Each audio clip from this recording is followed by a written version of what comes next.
అనేక మంది private building owners అంతా కూడా మేము తాళాలు వేసుకొని పోతాం, మాకు కిరాయిలు రాలేదని చెప్పినటువంటి పరిస్థితి అధ్యక్ష. అవన్నిటిని కూడా చెల్లించి ఇలా ప్రైవేటు భవనాల్లో ఉన్నటువంటి అద్దె గురుకులాలు, అద్దె బీసీ హాస్టళ్లకు సంబంధించినటువంటి కిరాయిలు చెల్లించడం ఒకటి. అనేక సంవత్సరాలుగా డైట్ ఛార్జీలు, మెస్ ఛార్జీలు, వాళ్ళకు ఒకవేళ డైట్ ఛార్జీలు చెల్లించకపోతే నాణ్యత గల ఆహార సామాగ్రి ఎట్లా వస్తుంది అధ్యక్ష? అటువంటి నుంచి మేము స్ట్రీమ్లైన్ చేసుకుని వస్తూ ఉన్నాం. ఇలా టీచర్ల నియామకాలు చేపట్టిన గురుకులాలలో అంటే విద్యకి అత్యంత ప్రాధాన్యత ఇచ్చే క్రమం జరుగుతోంది. తప్పకుండా నేను ఈ సభ ద్వారా నా సహచార గౌరవ శాసనసభ్యులకు, రాజకీయ పార్టీలందరూ కూడా విజ్ఞప్తి చేస్తూ ఉన్నాం.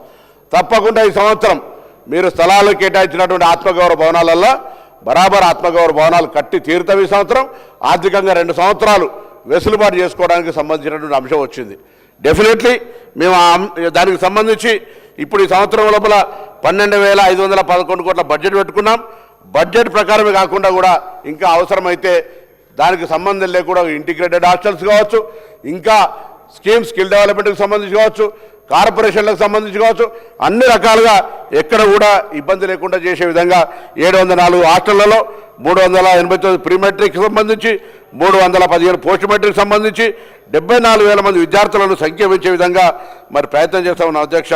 ఈ విద్యతోనే సామాజిక న్యాయం, విద్యలోనే ఆర్థిక అభివృద్ధి, విద్యతోనే సమాన అవకాశాలు, ఇదే మా ప్రభుత్వ ధ్యేయం అధ్యక్ష. తప్పకుండా విద్యార్థి సంక్షేమం, దానికి సంబంధించినటువంటి ఆర్థికపరమైనటువంటి అంశాలను తీసుకుపోయే సందర్భంగా మరి కార్యక్రమం చేస్తున్నాం అధ్యక్ష.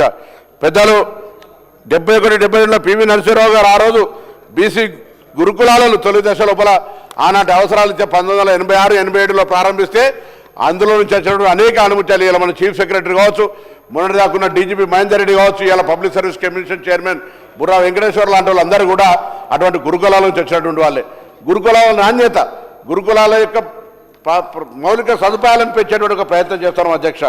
మరి ప్రభుత్వం కూడా 40% వాళ్ళ యొక్క మౌలిక ఆహారానికి సంబంధించిన ఛార్జీలను పెంచే విషయంతో పాటుగా మరి అనేక కార్యక్రమాలు చేస్తా ఉన్నాం. బీసీ రెసిడెన్షియల్ పాఠశాలలకు సంబంధించి చరిత్రలో మొదటిసారిగా ఒకే విద్యా సంవత్సరంలో పాఠ్య పుస్తకాలు, నోట్బుక్లు, యూనిఫామ్లు, దుప్పట్లు, టవల్స్, రగ్గులు, బూట్లు, స్కూల్ బ్యాగులు, టై, బెల్ట్, ట్రాక్ సూట్లు, నైట్ డ్రెస్సులు, ట్రంక్ బాక్సులు, ప్లేట్లు, గ్లాసులు మరి ఇతర వస్తువులన్నీ ప్రతి విద్యార్థికి అందించబడతా ఉన్నాయి అధ్యక్ష.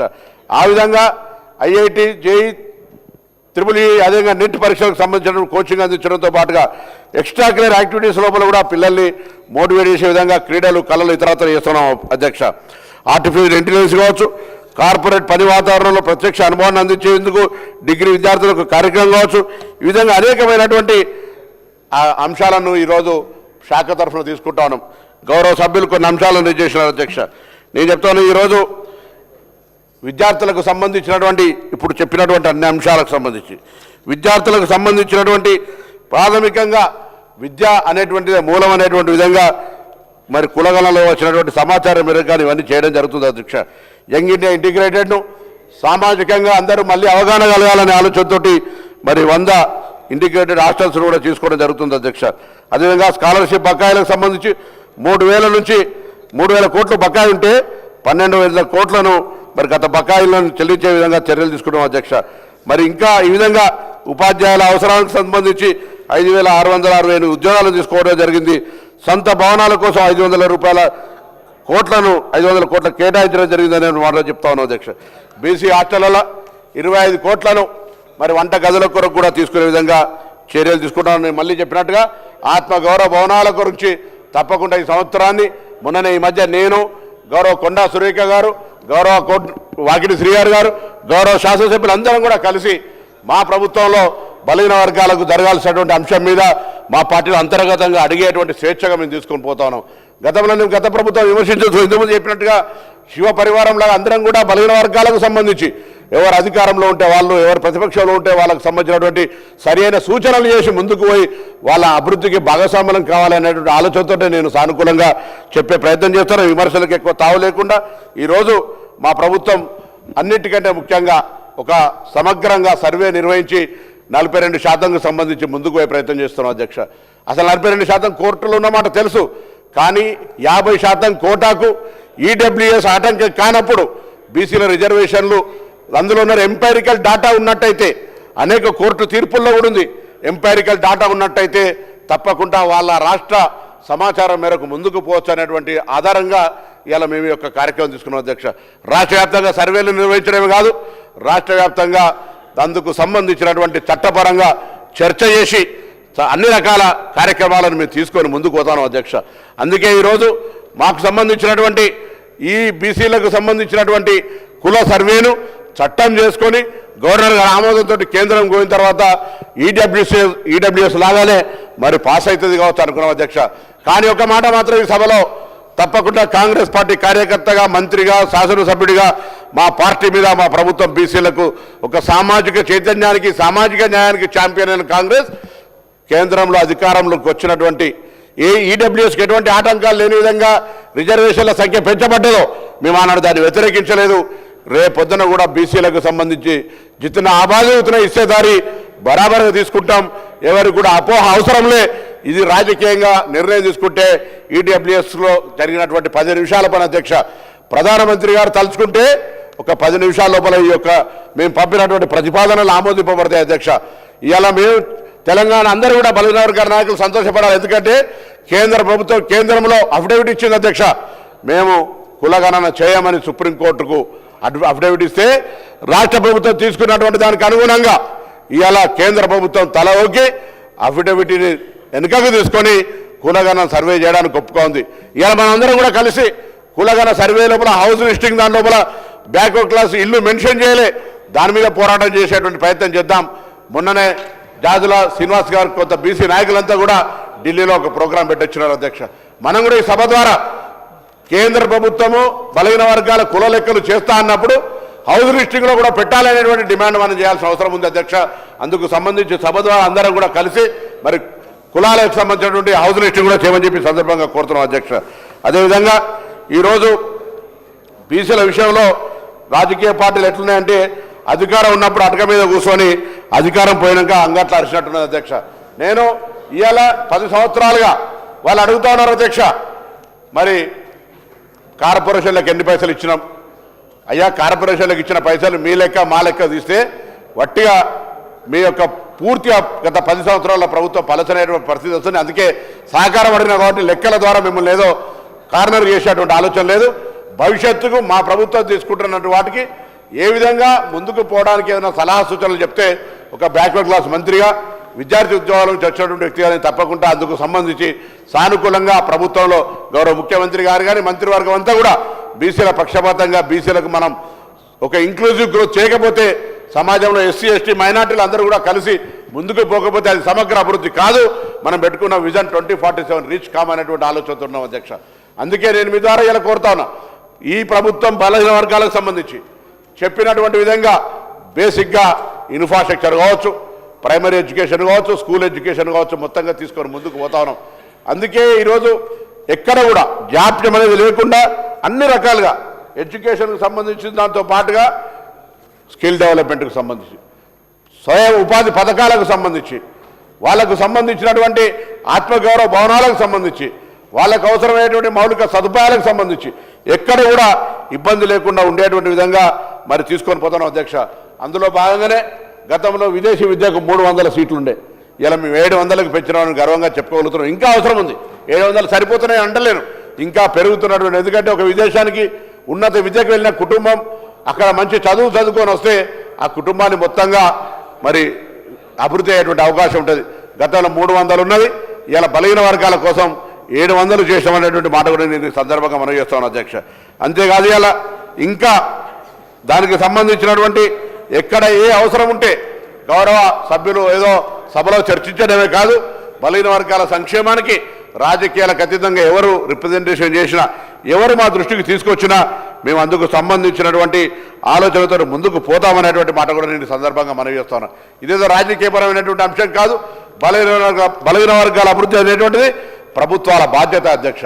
ఆ ప్రభుత్వాల బాధ్యతగా కాంగ్రెస్ పార్టీ ప్రభుత్వం ఈరోజు ప్రజాపాలన ప్రభుత్వం ఉన్నప్పుడు ఎటువంటి సంకోచం లేకుండా బలహీన వర్గాలకు సంబంధించి ముందుకు తీసుకుపోయే విధంగా మరి పోతా ఉన్నాం అనేటువంటి మాట సందర్భంగా మనవి చేస్తా ఉన్నా.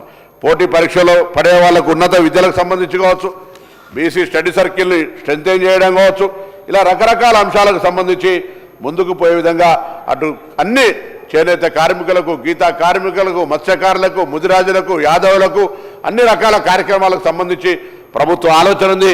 వాస్తవంగా రాజీవ్ యువ వికాసం కింద వాళ్ళందరినీ కూడా అభివృద్ధి చేయాలనుకున్నప్పుడు కొంత ఆర్థికపరమైన ఇబ్బందులైనా ఈ సంవత్సరంగా మరందరికీ కార్పొరేషన్లు, ఫెడరేషన్లు ఉన్నటువంటి 21 సంఘాలకు సంబంధించి తప్పకుండా అన్నీ కూడా ఇప్పటికే 1750 కోట్లు కేటాయించడం, అవి సంవత్సరం ఖర్చు అయ్యే విధంగా ప్రణాళికలు చేసుకొని ముందుకు పోతామనేటువంటి మాట మనం చేస్తున్నాం. ఇది బలహీన వర్గాలకు సంబంధించినటువంటి విషయం లోపల 100%గా ఈ ప్రభుత్వం చిత్తశుద్ధితో ఉంది. నేను గౌరవ సభ్యులు నిన్న మాట్లాడినటువంటి వాళ్ళందరికీ కూడా ధన్యవాదాలు. ఎందుకంటే ప్రభుత్వంలో బలహీన వర్గాలకు సంబంధించినటువంటి అందరు సభ్యులు సభ మొత్తంగా బలహీన వర్గాలకు సంబంధించిన అభ్యున్నతి మీద ఒక ప్రత్యేకమైనటువంటి శ్రద్ధ ఉండడం అనేటువంటిది మాకందరికి కూడా మంచిదిగా భావిస్తా ఉన్నాం.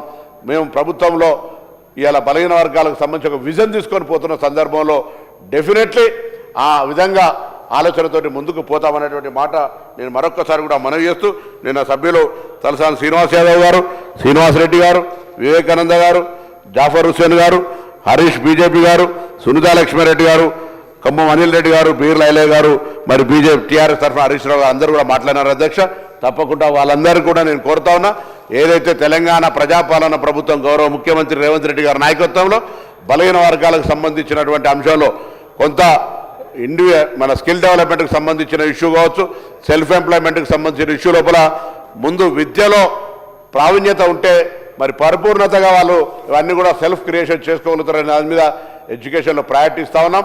తప్పకుండా ఎడ్యుకేషన్కి సంబంధించిన విషయంలో వారు చెప్పినట్టుగా కామారెడ్డి డిక్లరేషన్కి సంబంధించి కావచ్చు, బలహీన వర్గాలకు సంబంధించి మా ప్రభుత్వంలో చర్చ జరుగుతోంది. మేము బీసీ ప్రజాప్రతినిధులందరం కూడా మా ప్రభుత్వాన్ని కూడా సప్లాన్ సంబంధించిన చర్చ చేసే విధంగా కోరుతా ఉన్నాం.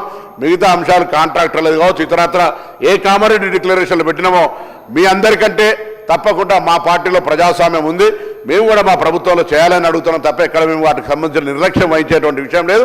బలహీన వర్గాలకు సంబంధించి ఏమైనా జరిగితే కాంగ్రెస్ హయాంలోనే జరిగింది, ఏమైనా జరగాల్సి ఉంటే కాంగ్రెస్ హయాంలోనే జరుగుతుంది అనేటువంటి మాటను విశ్వాసంగా నేను ఈ సందర్భంగా మీ ద్వారా గౌరవ సభ్యులందరికీ తెలియజేస్తున్నాను.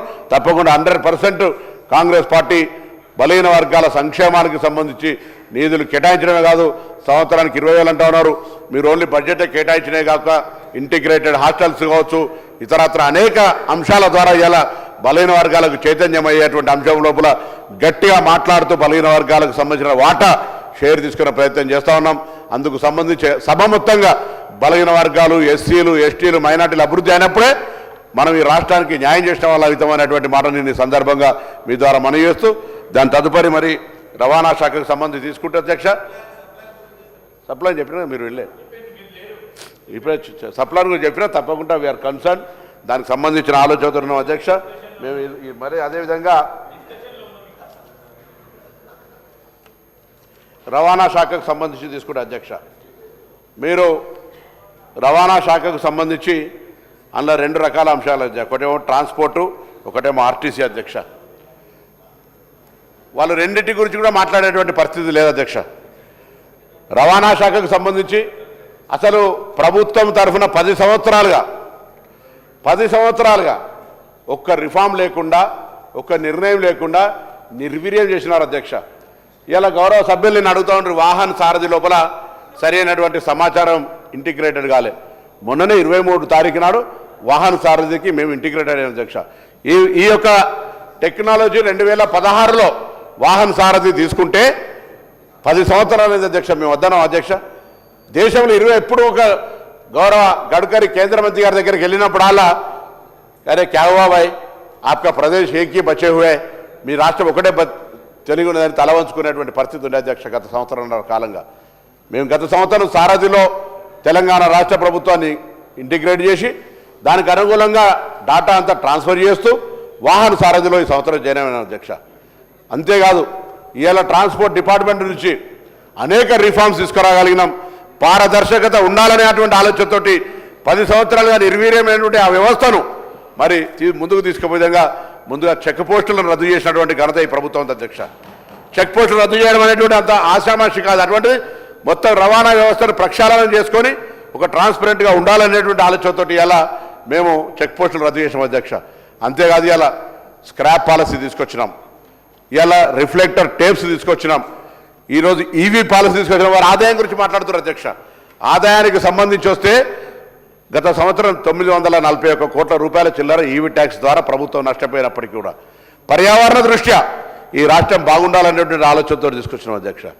అందుకు సంబంధించినటువంటి ఎక్కడ కూడా రవాణా శాఖ పరంగా బడ్జెట్లలో నిధులున్నా లేకున్నా దానికి సంబంధించినటువంటి యూజర్ ఛార్జీలకు సంబంధించిన ఇష్యూ 10 సంవత్సరాలుగా ఇబ్బంది ఉన్నా మరి ఈరోజు మేము అనేకమైనటువంటి కార్యక్రమాలు తీసుకున్నాం.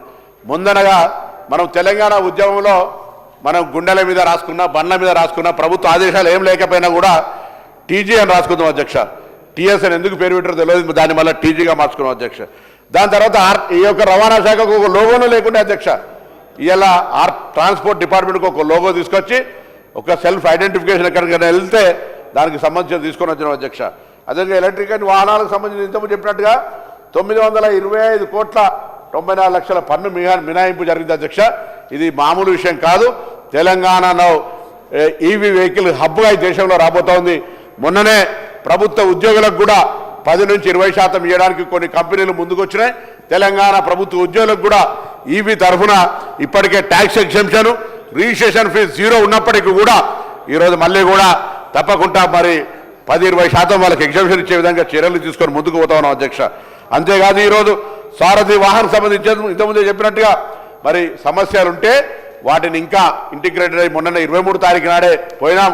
ఈరోజు దేశంలో 29 రాష్ట్రాలతో పాటుగా మరి మన జమ్మూ కాశ్మీర్ 28 రాష్ట్రాల్లో మనం కూడా ఈరోజు తలెత్తుకునే విధంగా దేశంలో ఉన్నటువంటి ఇంక్లూజివ్గా మనం మూవ్మెంట్ చేసుకున్నాం అధ్యక్ష.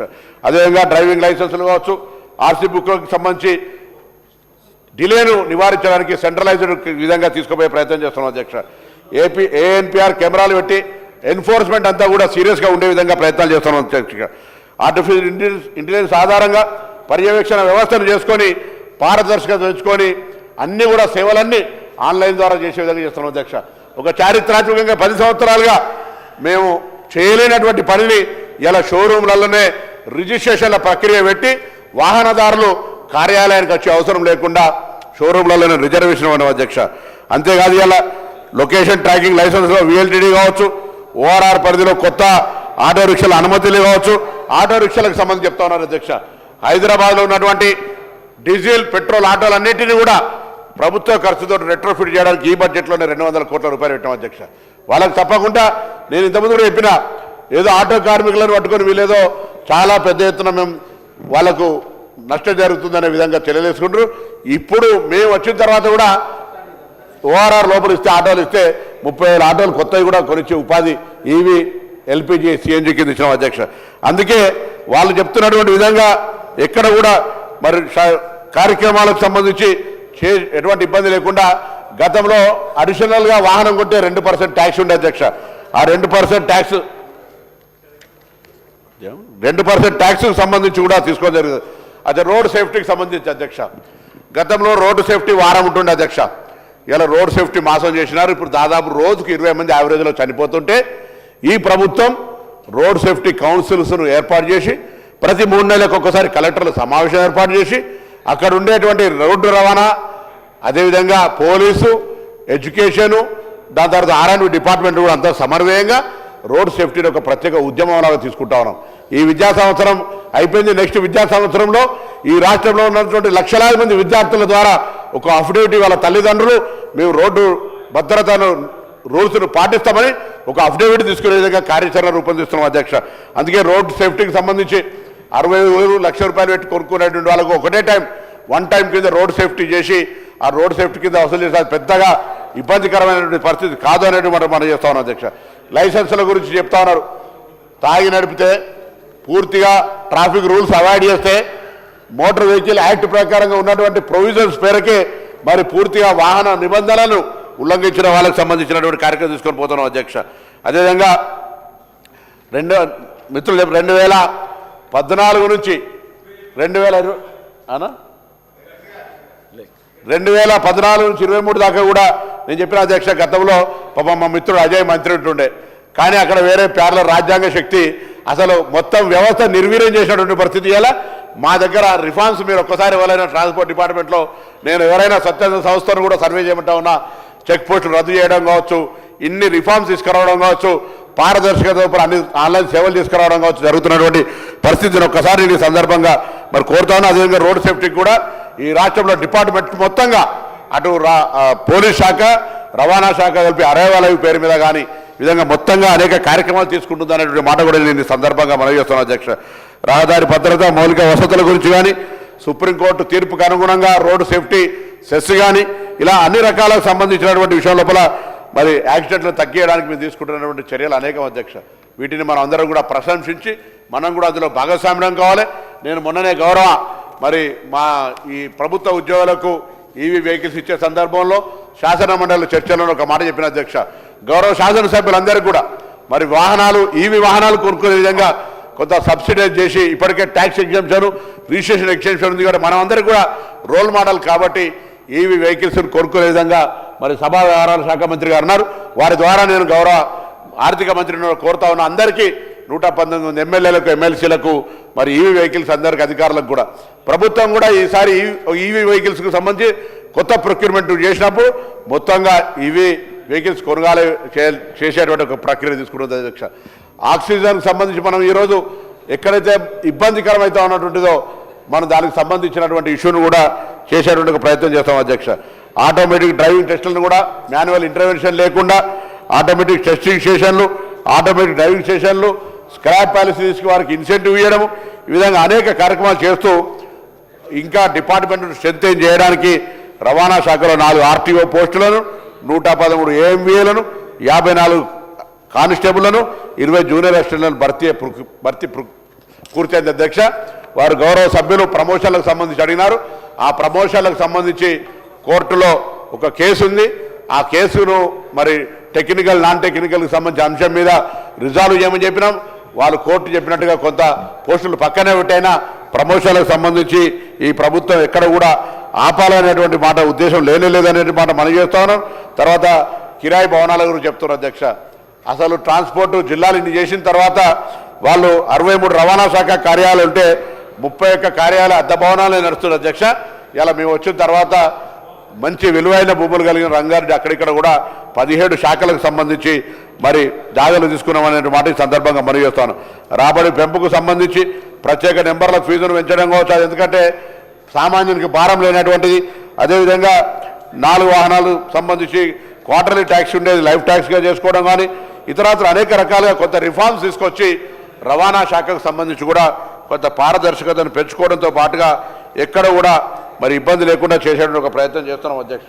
దీనివల్లనే ఈరోజు రవాణా శాఖ ఎఫిషియన్సీ పెరగడం కానీ రవాణా శాఖ పర్యవేక్షణ పెరగడం కానీ రోడ్ సేఫ్టీకి సంబంధించి ప్రమాదాలను తగ్గించే విషయం కానీ మౌలిక సదుపాయాలకు సంబంధించి కానీ మరి అడ్మినిస్ట్రేటివ్ పరంగా స్ట్రెంథెన్ చేయడం కానీ ఈ విధంగా అనేక రకాలుగా కార్యక్రమాలు చేస్తా ఉన్నాం అధ్యక్ష. ఈరోజు తప్పకుండా మరి కొన్ని వాహనాలకు సంబంధించిన యాజమాన్యాలపై కూడా చర్యలు తీసుకోవడం జరుగుతోంది. ఈ విధంగా మేము డెఫినెట్లీ ట్రాన్స్పోర్ట్ డిపార్ట్మెంట్కి సంబంధించి కూడా ఒక పారదర్శకంగా ముందుకు పోయే సందర్భంలో మరి రోడ్ సేఫ్టీ కావచ్చు లైసెన్సులకు సంబంధించి కావచ్చు ఇతరత్ర అనేక రకాల ఆలోచనతోటి మరి పాలసీలను రిఫార్మ్స్ తీసుకొని వస్తున్నటువంటి మాట కూడా ఈ సందర్భంగా మనం చేస్తున్నాం అధ్యక్ష. ఇక దీనికి సంబంధించి హోంశాఖకు సంబంధించి కూడా గౌరవ ముఖ్యమంత్రి గారి పక్షాన హోంశాఖ నేను దయచేసి ఒక మీ ద్వారా కోరుతాను అధ్యక్ష. హోంశాఖకు సంబంధించి ఏ ప్రభుత్వం ఉన్నా పోలీసింగ్ అనేటువంటిది సక్రమంగా జరిగితేనే మనందరూ కూడా శాంతి భద్రతలు ఉంటాయి అధ్యక్ష. తప్పకుండా పోలీస్ శాఖకు సంబంధించి ఆత్మస్థైర్యం దెబ్బతినే విధంగా ఉండకుండా తప్పకుండా పోలీసులకు సంబంధించి మనం అందరం కూడా ఒక ఆలోచనతో పోవాల్సిన అవసరం ఉంది అధ్యక్ష. ప్రమోషన్ల గురించి మాట్లాడుతూ ఉన్నారు అధ్యక్ష. ప్రమోషన్లకు సంబంధించి అందరికీ తెలుసు జోన్ 1 జోన్ 2 రాష్ట్రపతి గారి ఉత్తర్వుల మేరకు కొనసాగుతున్న అధ్యక్ష. పోలీసులకు సంబంధించి దగ్గర మనం ఇలా 4-5 విభాగాలు ఫైర్ సేఫ్టీ కావచ్చు లేకపోతే సైబర్ క్రైమ్ కావచ్చు లేకపోతే ఇక్కడ పడేటువంటి ఎస్పీఎఫ్ కావచ్చు ముందుగా హోంశాఖకు తీసుకుంటే మరి సక్రమంగా ఇవన్నీ కూడా అనేక ఉత్సవాలు హైదరాబాద్లో మనం చూస్తాం అధ్యక్ష. పోలీసు ఎంతసేపు ఒకవైపు నిన్ననే అంత పెద్ద యాత్ర తీసుకుంటే రాత్రి 1 గంట దాకా కూడా శ్రీరామనవమి యాత్ర జరిగి చూసినారు. బోనాల పండుగలు రంజాన్లు మొహర్రంలు మరి గణేష్ పండుగ ఇవన్నీ కూడా ఇటువంటి అన్నీ కూడా జరుగుతున్న సందర్భంలో ఇవన్నీ చూస్తూ ఇంటర్నేషనల్ క్రైమ్ను కూడా రాకుండా కాపాడుకుంటూ ఈ రాష్ట్రాన్ని ఎప్పుడు కూడా శాంతియుతంగా ఉండే విధంగా చేస్తూనే క్రిమినల్స్ పట్ల చర్యలు తీసుకుంటుంది అధ్యక్ష. మరి అంతేకాకుండా ఈరోజు మేము ఒకటే కోరుతాను ఇవాళ తెలంగాణ పోలీసులకు సంబంధించి ఒక ఆత్మస్థైర్యాన్ని ఇచ్చే ప్రయత్నం చేస్తున్నాం అధ్యక్ష. నిన్న గౌరవ సభ్యులు ఎవరో మాట్లాడుతూ ఉన్నారు, మరి మాజీ నక్సలైట్లకు సంబంధించిన లొంగుబాటు.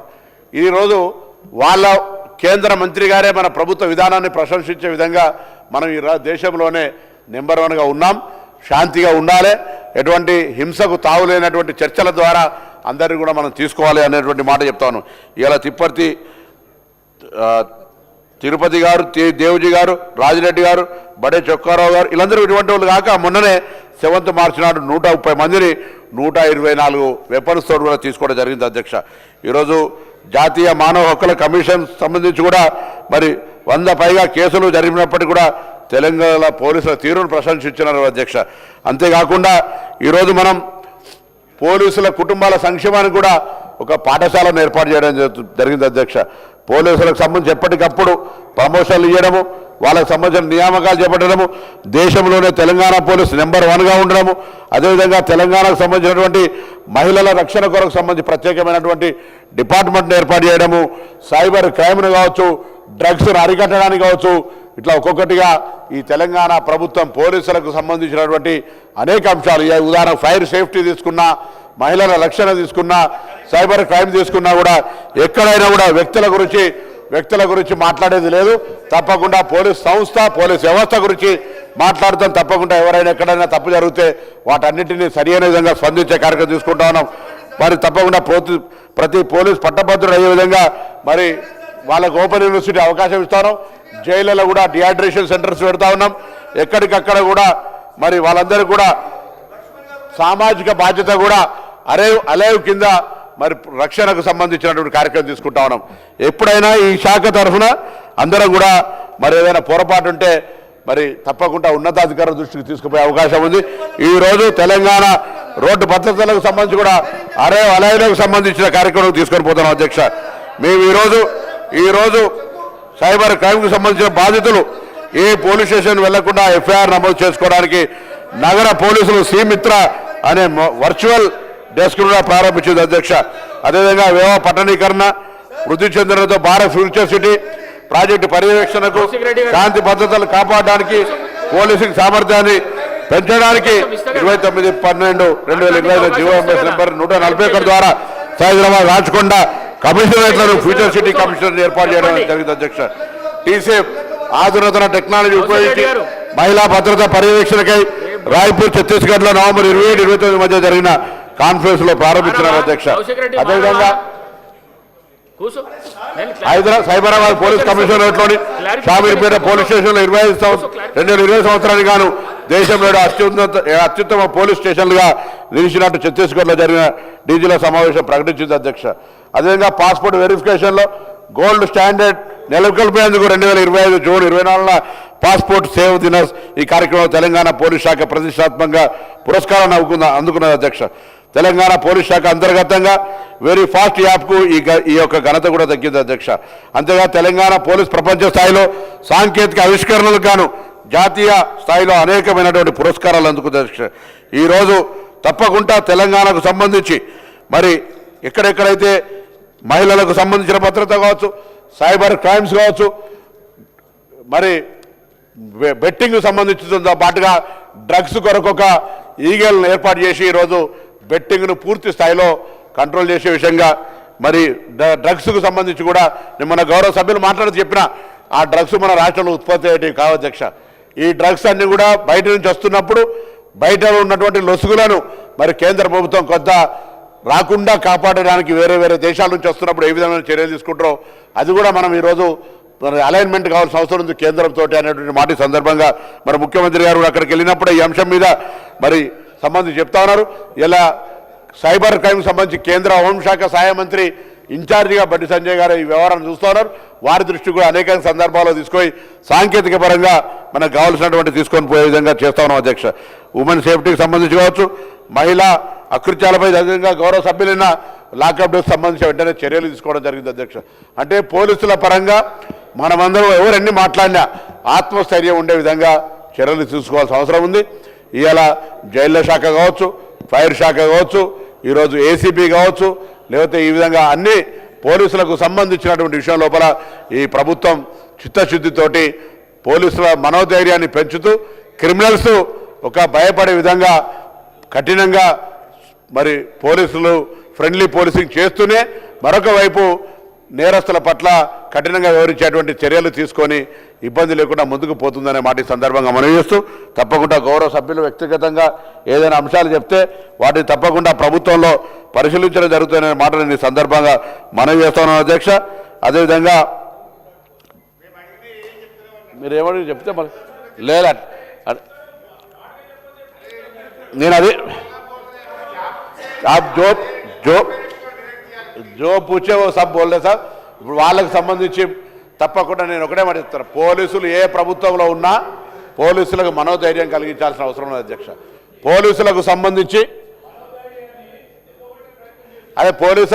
వాళ్ళ ప్రభుత్వంలో ఉన్నప్పుడు అధ్యక్ష ఈరోజు పోలీసులకు సంబంధించి అవినీతి మాట్లాడతారు అధ్యక్ష. గతంలో పోలీసులకు సంబంధించి ఎమ్మెల్యే ఎంపీ లెటర్లు ఇస్తే ట్రాన్స్ఫర్ చేసింది, ఇలా అట్లా జరుగుతలేదు అధ్యక్ష. తప్పకుండా అట్లా ఉన్నట్టుండే ఒకటి ఆధారపూరితంగా చెప్పి చర్య తీసుకునే విధంగా ప్రయత్నం చేయండి. ఆధారం అటువంటిది ఉంటే తప్పకుండా అది చాలా పొరపాటు అటువంటిది ఉంటే మళ్ళీ చెప్తారు, పోలీసులకు సంబంధించి పారదర్శకంగా ఆదర్శంగా మనం పోలీసింగ్ను వాడుకోవాల్సిన అవసరం ఉంది. పోలీసులు ఈరోజు రాష్ట్రంలో శాంతి భద్రతలకు సంబంధించిన విషయంలో ప్రధానమైనటువంటి బాధ్యత పోషించేవాళ్ళు కాబట్టి ఆ దిశలో మన వైఖరి ఉండాలి. ప్రభుత్వం దగ్గర ఏదైనా అవసరం ఉంటే అటువంటికి సంబంధించి మరి చర్య తీసుకోవాలని చెప్పి నేను సందర్భంగా కోరుతా ఉన్నా. తప్పకుండా మరి తెలంగాణకు సంబంధించి సైబర్ నేరాలకు సంబంధించి కూడా తగ్గుముఖం పట్టినాయి. తర్వాత ఇంకా మరి పెద్దలు హరీష్ రావు గారు చెప్తారు, వారు మాట్లాడింది కూడా నేను ఇక్కడ రాసుకున్నాను. కోడూరు రాజేష్కు సంబంధించి చిలుకూరు గ్రామం మండలం లోపల జరిగినటువంటి వైద్యం చేయించుకున్నాడు ఆయన కామినేని హాస్పిటల్లో. ఆర్థిక సాయం కోసం 2021 ముఖ్యమంత్రి గారు రిలీఫ్ ఫండ్కి అప్లై చేశారు. 4 సంవత్సరాలు గడిచిన మంజూరు అయిన ఫైనాన్షియల్ అసిస్టెన్స్ చెక్ అందలేదు అధ్యక్ష. మరి ఆ మాటను మనవి చేస్తూ అదేవిధంగా ఇందుకు సంబంధించి ఆర్టీసీ ఇప్పుడు ఈ యొక్క పోలీస్ తాకతో పాటుగా ఆర్టీసీకి సంబంధించి ఒక 2 నిమిషాలు కూడా మాట్లాడతా అధ్యక్ష. ఆర్టీసీలో అధ్యక్ష 2000 వారు తెలుసు పెద్దలు ఆర్టీసీ యూనియన్లకు అధ్యక్షుడిగా ఉండ్రి. ఆర్టీసీలకు సంబంధించి ఎప్పుడైనా మూసేస్తాం ఇక ఆర్టీసీ అన్నది ఉంటే వాళ్ళే మూసేసే సంస్థను 2023 ఎన్నికలకు ముందు ప్రభుత్వంలో విలీనం చేస్తామన్నారు అధ్యక్ష. అది కమిటీ దగ్గర పర్యవేక్షణ ఉంది, దాని మీద ప్రభుత్వం తప్పకుండా ఏం చేయాలి అన్నట్టు ఆలోచన చేస్తూ ఉంది. వారు అడిగిన 2 ప్రధాన ప్రశ్నలకు నేను కార్మిక సంఘాలకు కానీ ఉద్యోగస్తులకు కానీ యాజమాన్యానికి కూడా ఒక స్పష్టత ప్రభుత్వ పక్షాన ఈరోజు ఆర్టీసీ విలీనానికి సంబంధించి కమిటీ దగ్గర ఉంది.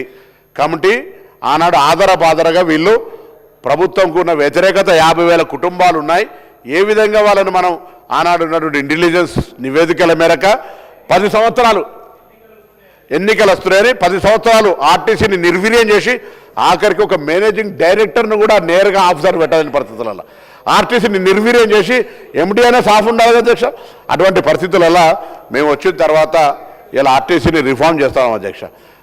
వాళ్ళు చేసినటువంటి కారణం వల్ల కార్మికులు చనిపోయారు అధ్యక్ష, ఆత్మహత్యలు చేసుకున్నారు అధ్యక్ష, సమ్మె కొనసాగిస్తే సమ్మెను కూడా పట్టించుకోలేదు అధ్యక్ష. ఆ వ్యతిరేకత దృష్ట్యా ఈరోజు విలీనం అనేటువంటిది ఒక కొత్త తెర లేపితే దాన్ని పర్యవేక్షణ చేయడానికి కమిటీ చేసినాం. ఆ మేరకే అది కోర్టులో ఉంది కాబట్టి గుర్తింపు సంఘాలకు సంబంధించినటువంటి ప్రభుత్వంలో విలీనం అయితే యూనియన్స్ అయితే తప్ప గుర్తింపు సంఘాలు ఉండే అధ్యక్ష. ఈ యొక్క కారణంతో కోర్టులో కేసు ఉన్నటువంటి మాట కూడా నేను గౌరవ సభ్యుల ద్వారా తెలియజేస్తాను. అదేవిధంగా ఈరోజు మరి 2014లో బస్సుల సంఖ్య ఎంత ఉండే, ఇలా మరి ఇప్పుడు ఎంత బస్సుల సంఖ్య ఉందో ఒక్కసారి తెలుసుకోమని చెప్పి కోరుతాను అధ్యక్ష. 2014లో మేము ప్రభుత్వం దిగిపోయినాడు 10,406 బస్సులు ఉండే అధ్యక్ష. కానీ వాళ్ళ వచ్చిన తర్వాత ఒక 1000 బస్సుల సంఖ్య తక్కువైపోవడమే కాకుండా మళ్ళీ మేము వచ్చిన తర్వాత ఇలా 10,000 పైన బస్సులకు సంబంధించినటువంటి సంఖ్య పెంచుకోగలిగినాం.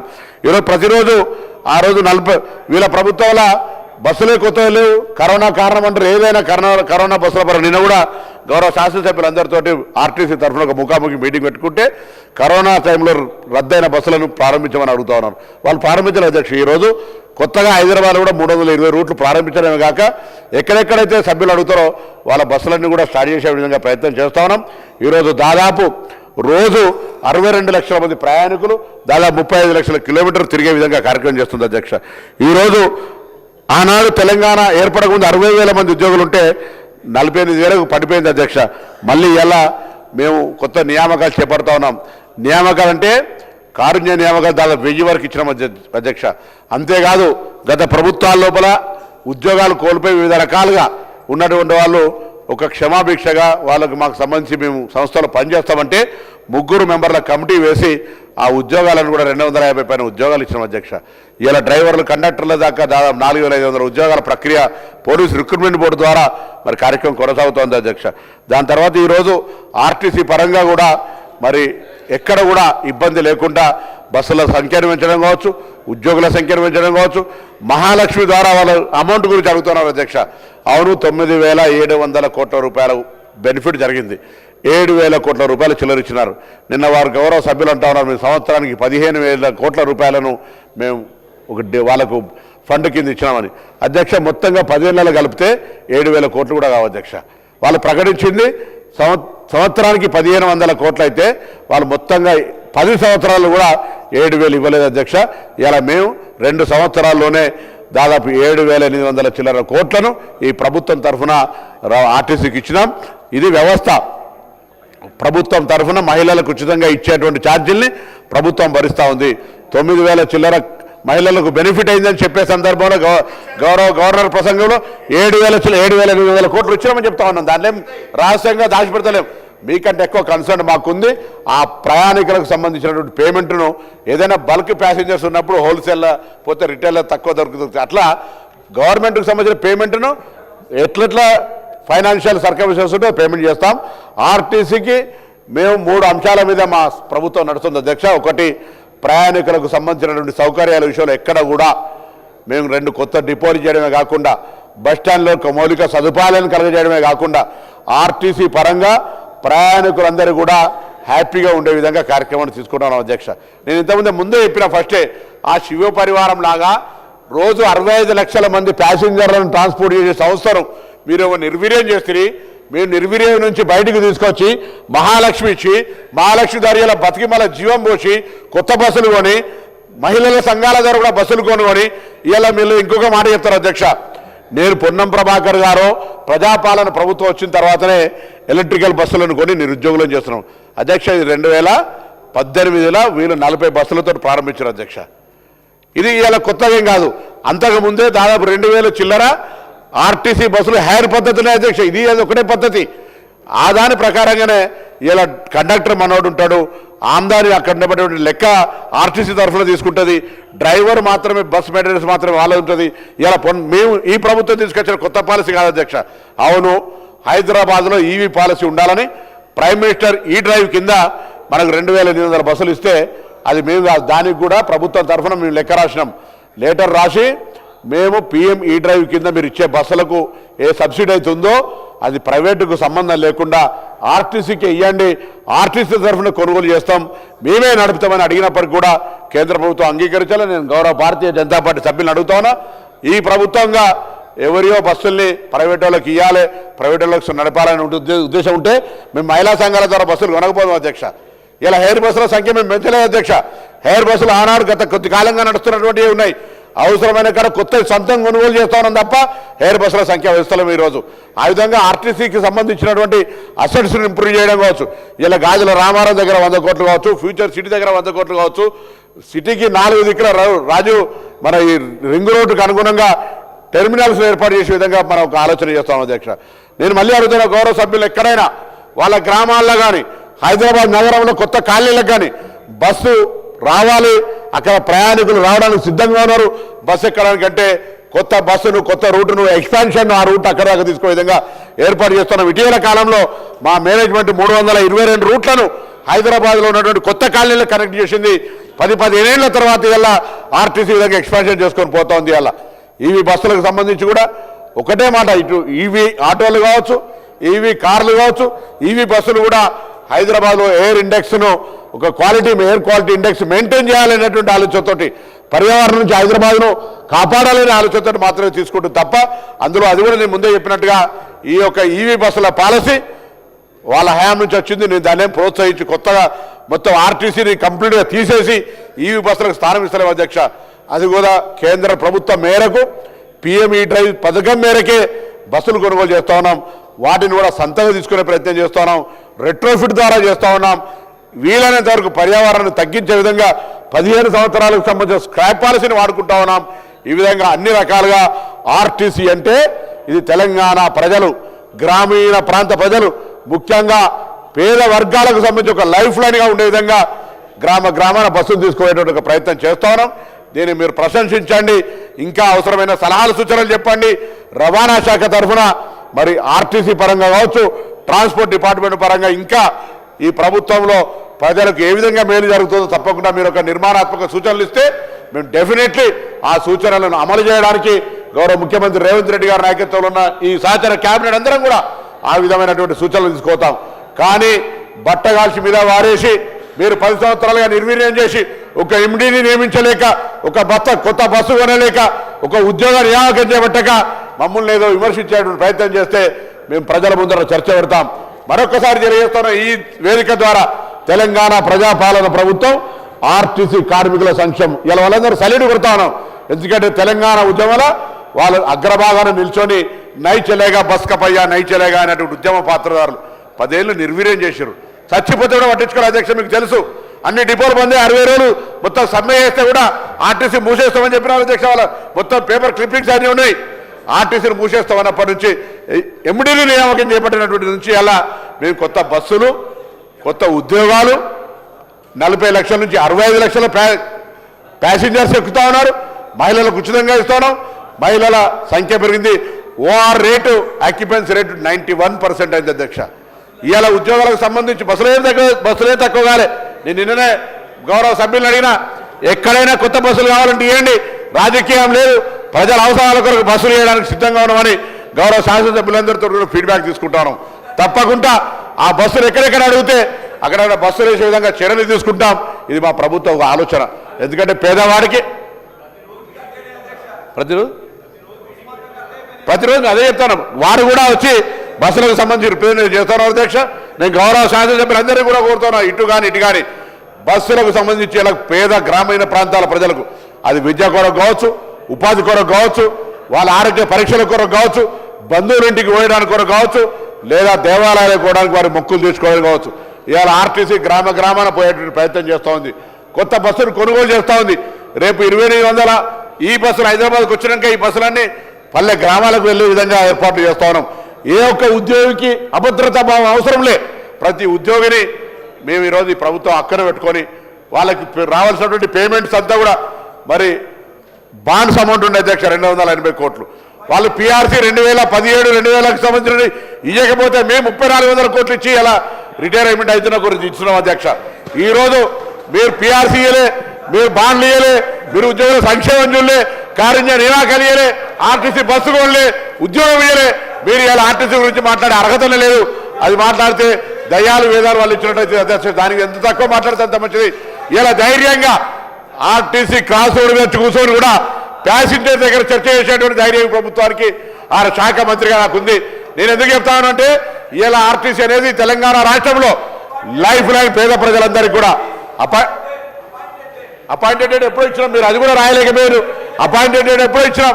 ఇలా మీరు అడుగుతున్నటువంటి మాట, మీరు ఇలా తెలంగాణ 10 ఏళ్ళు ఆర్టీసీని నిర్వీర్యం చేసి, అంతకుముందేమో ఇక్కడ ఒక హోటల్ అధ్యక్ష, ఆ హోటల్లో కార్మికులకు కొండంత మీటింగ్లు పెట్టి భోజనం పెట్టి పెద్ద హామీలు ఇచ్చారు అధ్యక్ష. నేను అడుగుతాను, ఒక హామీని నెరవేర్చారా? దాని తర్వాత దెబ్బ కొట్టుడు శురువు చేస్తే ఎముడిని కూడా నియామకం చేసి చెప్పట్లేదు అధ్యక్ష. చచ్చిపోయారు అధ్యక్ష. అరణ్య రోజులైంది. ఆర్టీసీని మూసేస్తామన్నారు. అప్పుడు ఇక్కడ వీళ్ళంతా ఎక్కడున్నారో ఇంటర్వ్యూ అయ్యారు అధ్యక్ష. ఇవాళ ఆర్టీసీ మంత్రిగా, రవాణా శాఖ మంత్రిగా కార్మిక సంఘాల నాయకులు అనేక సార్లు నా దగ్గర ఇప్పుడు కూడా చెప్తాను, కోర్టులో ఉన్నటువంటి సంఘాలకు సంబంధించి కావచ్చు, ప్రభుత్వంలో కమిటీ దగ్గర పెండింగ్ ఉన్నటువంటి విలీనం సమస్య తప్ప నేను మీ ద్వారా ఇయ్యాల కూడా బహిరంగంగా శాసనసభ్యులకు కానీ నా ఆర్టీసీ ఉన్నటువంటి అందరికి కూడా ప్రతి ఆర్టీసీలు అందరికీ విజ్ఞప్తి చేస్తున్నాను, ఎక్కడైనా ఆర్టీసీకి సంబంధించి ఏ సమస్య ఉన్నా ఈ ప్రభుత్వం సానుకూలంగా స్పందిస్తుంది, మా బాధ్యత అనే మాటని సందర్భంగా మనం చేస్తున్నాం. ఈరోజు 48 మంది ఉద్యోగుల 48,000 మంది ఉద్యోగులపై వెయిట్ చేస్తున్నాం. రేపట్లో చేరి కాకపోతే అని ఉక్కుపాదం మోపే నిర్ణయాలు ఎవరు ప్రకటించారు అధ్యక్ష? ఈరోజు సమ్మె అంటే డిస్మిస్ అని చేసింది అసలు కార్మిక సంఘాల గురించి అడుగుతున్నారు. ఇలా రద్దు చేసింది ఎవరు అధ్యక్ష? ప్రజాస్వామ్యాన్ని కూడి చేసింది ఎవరు అధ్యక్ష? మేమా? మీకు తెలియదా? ఇలా మాట్లాడుతూ ఉన్నారు. 10 ఏళ్లలో నెగటివ్ వచ్చింది, ఇంటెలిజెన్స్ రిపోర్ట్ చెప్పింది, ఆర్టీసీ లోటేషన్ లేదు అంటే ఓ విలీనం పేరు మీద మీరు చేసినారు. ఇవాళ విలీనం మీద చేసి మీరు ఇవాళ మాట్లాడితే అది కూడా కమిటీ చేసి దాని మీద ఏదైనా నిర్ణయం, ఇంత పెద్ద నిర్ణయం తీసుకుంటే 50,000 ప్రభుత్వ ఉద్యోగుల ఆర్టీసీ ఉద్యోగుల అంశాన్ని ప్రభుత్వంలో విలీనం చేసుకోవడం కొంత సాంకేతికపరమైన ఇతరతర చర్చలు జరగాలి కదా అధ్యక్ష. నో ప్రిలిమినరీ డిస్కషన్, ఎవరితోటి మాట ముచ్చట్లే, గవర్నమెంట్కి లేచిందే నిద్ర ఒక నిర్ణయం ప్రకటించేసారు. మళ్ళీ దాని మీద కూడా ఇగో గవర్నర్ గారు ఆమోదిస్తున్నారు, పోనీ చలో గవర్నర్ అని అదొక డ్రామా మీరు చూసినారు ఎంత పెద్ద వ్యవస్థ నడిచిందో. అందుకే ఇవాళ మేము ఆ విధంగా ఆర్టీసీ కార్మికులను రెచ్చగొట్టడమో ఆర్టీసీ కార్మికులకు అన్యాయం చేసేటువంటి ఆలోచన లేదు. నేను చెప్తున్నా అధ్యక్ష, అసలు మేనేజింగ్ డైరెక్టర్ అనేటువంటిదే లేకపోతే ఆర్టీసీ ఏ విధంగా నడుస్తుంది అధ్యక్ష? ఆర్టీసీ అనేది నడవాలంటే ఆర్టీసీ డైరెక్టర్ అగ్ని జ్వాలలల్లా ఇవన్నీ తమకు పంపిస్తా అధ్యక్ష. వాళ్ళ హయాంలో ఏ విధంగా జరిగిందో ఒకసారి సొంతంగా నేను చెప్తే ఆనాడు రవాణా శాఖ మంత్రి ఏ విధంగా మేము ఆర్టీసీ బరువు మోయలేం, గౌరవ ముఖ్యమంత్రి ఆనాడు మాజీ ముఖ్యమంత్రి గారు. ఇవాళ ఎవరి పరిస్థితి దయచేసి ఆలోచన చేయండి అధ్యక్ష. నేను చెప్తే కదా ఆర్టీసీకి నేను ఈరోజు తెలంగాణ ప్రజాపాలన ప్రభుత్వంలో రవాణా శాఖ మంత్రిగా, అందులో ఆర్టీసీ ట్రాన్స్పోర్ట్ బీసీ వెల్ఫేర్ మంత్రిగా నేను ఎప్పుడైనా గౌరవ సభ్యుల్ని ముందే చెప్పినా మనమందరం కలిసి ఆ శాఖలకు సంబంధించి న్యాయం చేయాలనే ఆలోచనతో ఉన్నాం. ఆ ఆలోచనకు అనుగుణంగా నేను అందరి సహకారం అడుగుతా ఉన్నా. తప్పకుండా మీరు అనుకున్న విధంగా మీరు గతంలో చేయలేనివన్నీ, గతంలో వైఫల్యం వదిన అన్నింటినీ ఇప్పుడు ఏదో ఎత్తి చూపెట్టి అవి మా మీద నెట్టేస్తే నేను దాన్ని మేము అంగీకరించాం అధ్యక్ష. మేము 100% ప్రజాపాలన ప్రభుత్వంలో అన్ని వర్గాలకు సంబంధించి ఒక ఆలోచనతో ఉన్నాం. నేను ఇందుకు చెప్పినట్టుగా బ్యాక్వర్డ్ క్లాసెస్ సంబంధించి కూడా ఒక క్లారిటీగా అసలు జితిని 50 ఉత్తర ఇచ్చేదారు అంటారు. ఈడబ్ల్యూఎస్కు సంబంధించినటువంటి ఇష్యూ వచ్చినప్పుడు 50% రాలే, దాని తర్వాత ఇది వచ్చింది. అట్లా అనేక రకాల అంశాలని అందరం కలిసి బలహీన వర్గాల సంక్షేమానికి సంబంధించి, ఆర్టీసీ కార్మికుల సంక్షేమానికి సంబంధించి, రవాణా శాఖలో జరుగుతున్న రిఫార్మ్స్కు సంబంధించి, పోలీస్ శాఖలో సంబంధించినటువంటి ఆత్మస్థైర్యము, పోలీసులకు సంబంధించినటువంటి విషయాల లోపల కూడా అన్ని రకాలుగా మద్దతునిచ్చి మరి ప్రభుత్వం పెట్టినటువంటి బడ్జెట్లో పెట్టినటువంటి ఆ పద్ధతులన్నీ ఆమోదించి అన్ని కట్ మోషన్స్ కూడా విత్డ్రా చేసుకోవాలని నేను మీ ద్వారా గౌరవ సభ్యులందరినీ కోరుతూ ధన్యవాదాలు తెలియజేస్తాను అధ్యక్ష. శ్రీ హరీష్ రావు, శ్రీ కౌశిక్ రెడ్డి గారు.